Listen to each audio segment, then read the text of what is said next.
What he showed us is that this is, in many people's eyes, it seems like a virtual reality, but in fact it's a reality that is his reality. It's the kingdom of God. It's what he wants to do throughout the earth, that he is extending his kingdom. In the Old Testament, they talked about the mountain of the Lord. In the New Testament, Jesus changed the phrase to the kingdom of God and said that it would be something that would absolutely eclipse everything else on earth. And that one day that there would be this mountain that all nations would stream to. And that's what we believe that the Lord has us on this earth for, is to release, impart, and infect this world with his love and with the kingdom of God and with this thing that we call the mountain.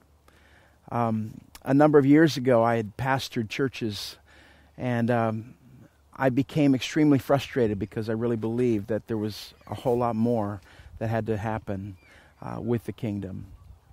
And I wasn't seeing it. I wasn't seeing the blind see, the lame walk, the dead being raised. I just wasn't seeing those things. And I saw them a little bit here and there, but I hadn't seen them a whole lot in the West. And I'd heard the stories about what had happened in Africa and China and other places, but I wanted to see it happening here in the West. And the Lord began opening up my eyes to the reality of what he has for the kingdom. And in this extreme frustration of wanting to see it, he took me on this journey, and he reminded me of a vision that I had in 1987. And in that vision, I saw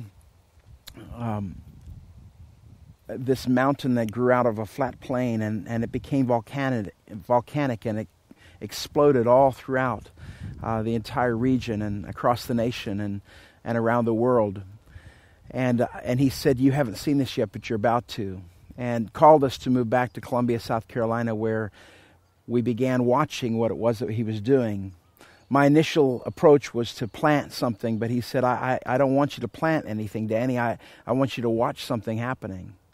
And so we began watching him, first of all, form relationships in a few of us, and then eventually moving to the place where God was bringing in many, many people from all over the earth to be touched, to be infected, and to go back to their regions and across the nation and to their part of the world to infect further what he was doing.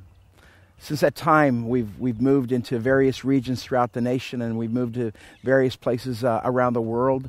And God seems to be exploding this mountain that he says one day is going to eclipse politics and education and business and just every facet of society. It's going to be an eclipsing of all of that, because the mountain one day, the mountain of the Lord, will provide the shadow that everything else must work underneath.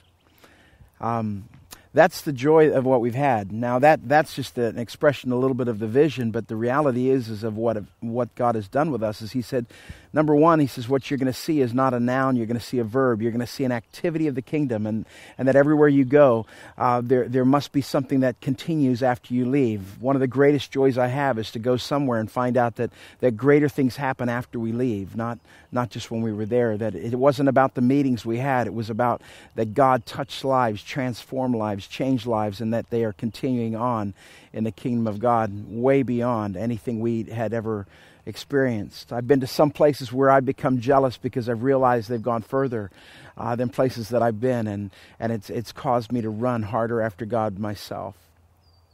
I think probably one of the most exciting things that we've seen has been how God has brought together musicians and leaders from throughout the region to begin to flow together and release a synergy of his presence. Rather than focused in on an agenda of what we're here to accomplish, we're focused in on learning how to walk together and be a part of the kingdom of God together in relationship.